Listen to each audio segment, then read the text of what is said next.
So in my first Disney Mega Pack video, I looked it up and I said it's no Toy Story. Obviously Toy Story 3, which we're going to start here, is a Toy Story. It's the third one, and this is obviously the game. Again, I think this is a PSP game, so not built specifically for the Vita. I think there was a PlayStation 1 version of this game. Well, a PlayStation 1 game based on Toy Story 3, should I say, because this could be, I don't know what this is going to be. I'm assuming it's going to be a 3D platformer. We'll soon find out. Interestingly, I don't think the loading times on these PSP games playing via the memory card are that great. So we're going to start with a new game. Remember the PlayStation 1 game of Toy Story 3 was pretty good.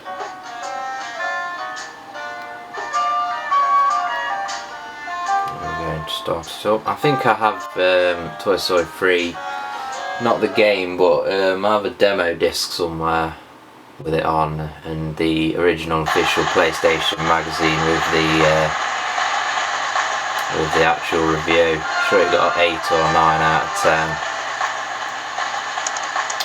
So is this going to be like up with the no, this is actual game footage you're seeing here.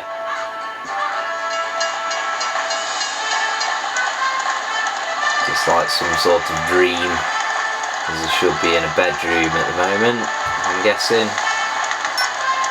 Oh, so we're playing as Woody. And I don't remember this. I've not played this, at least this.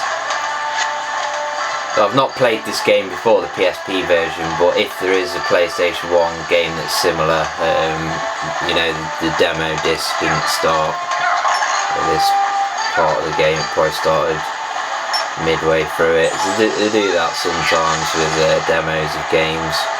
Well, or should I say they did that on the PlayStation. So far, very tight controls. The way Woody's running kind of reminds me of Clockwork Knight, but then again, Clockwork Knight on the Saturn just does remind you of Toy Story. And Clockwork Knight, I'd say, kind of feels like Toy Story on the Mega Drive. Obviously that wasn't a game that was made by Sega, but feels very similar to Sega's game. So running along this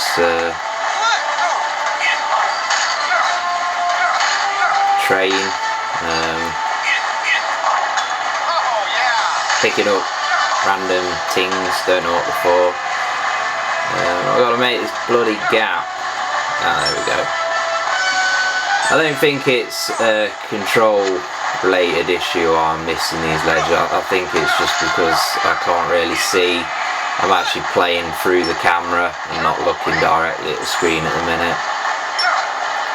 Jump up a ledge, and then I'm going to do the classic hanging from the side of the train thing. I'm going to climb in. So far it's pretty solid. Kind of 2D platforming with a bit of moving in and out of the screen mixed up with a bit of 3D platforming, so it's kind of neat.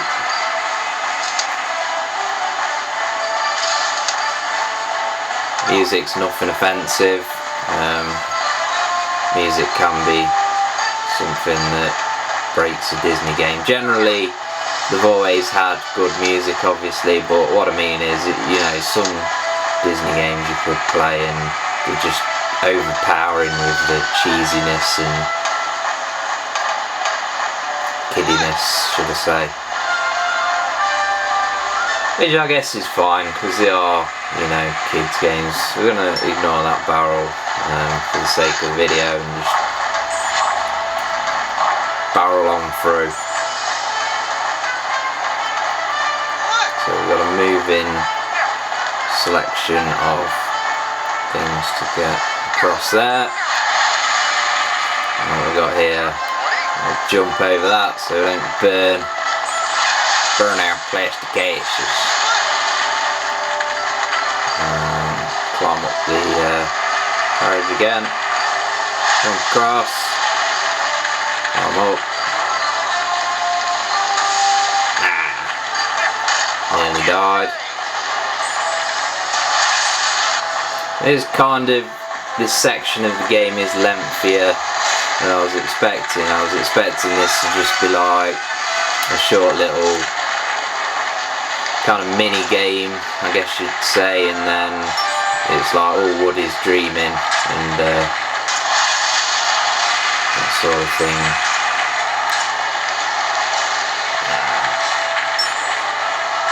This is a very long bloody train. Jesus. Wow, and there's loads more carriages to go. Goddamn train.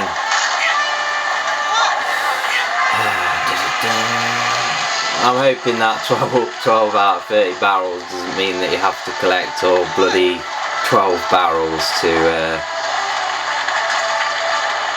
actually continue on to the next section of the game. It's actually quite a long level for a handheld game as well. It's getting kind of tedious playing this level now, to be honest. Open that bloody thing. There we go. Gotta be getting near the end of this soon. Now what? Things to swing from, I'm guessing.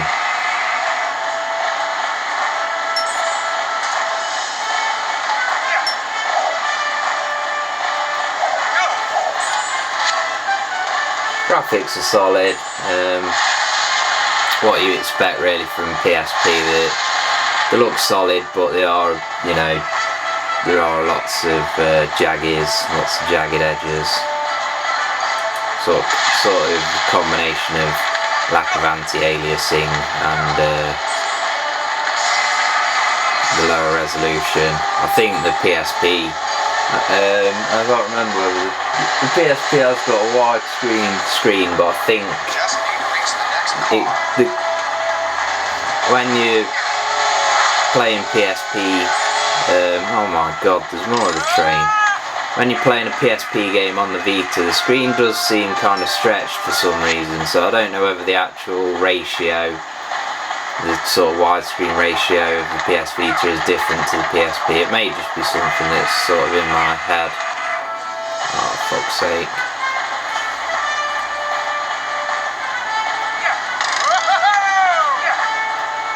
Oh no. Bugger me tugger. Double jump. Is that it? Is that the end? No, more. Oh, for fuck's sake. No! Right, at least we're back here again. And not trying to navigate that crane type thing. I'm trying to navigate this. It's like bloody total wipeout without water. Hey, the end of the train. What does that mean then? Oh, that means we're going to die anyway. So hopefully he wakes up from this dream. Otherwise this game's just ridiculous. Ah, so it's Andy's imagination then, is it? And it's sort of what he's perceiving as he's playing with Woody. Right, come on. Oh, we'll save it, we might as well. No. Yay, look at that. We got somewhere in a game.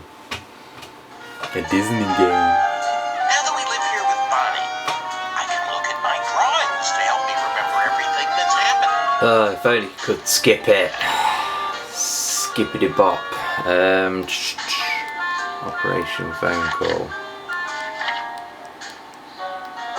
So we go through the book and then that's basically a level select, I'm guessing. To find Andy's cell phone.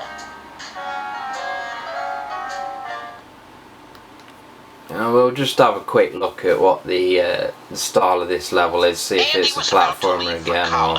And he hadn't played with us for years.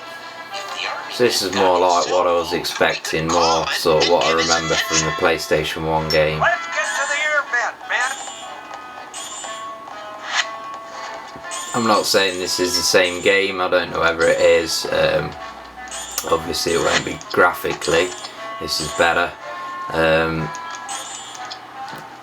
But what I mean is I remember this sort of style of gameplay, running around the house, collecting things, and so yeah, definitely this seems like a solid Disney game, one of the better PSP titles that I've played. The first level, kind of, when you're just looking for something to jump in and out of, there's, I wouldn't say depth, but maybe just the levels are a bit too long. But like I say, I don't know whether it is the same as the PlayStation 1 version, but if it is, it's probably because the game was primarily designed as a console game and then sort of ported. And so yes, Toy Story 3, part of the Disney Mega Pack for the PS Vita. Definitely a game worth checking out if you're into platformers and you're a Toy Story fan. It's definitely one that's going to appeal to kids who like the movies.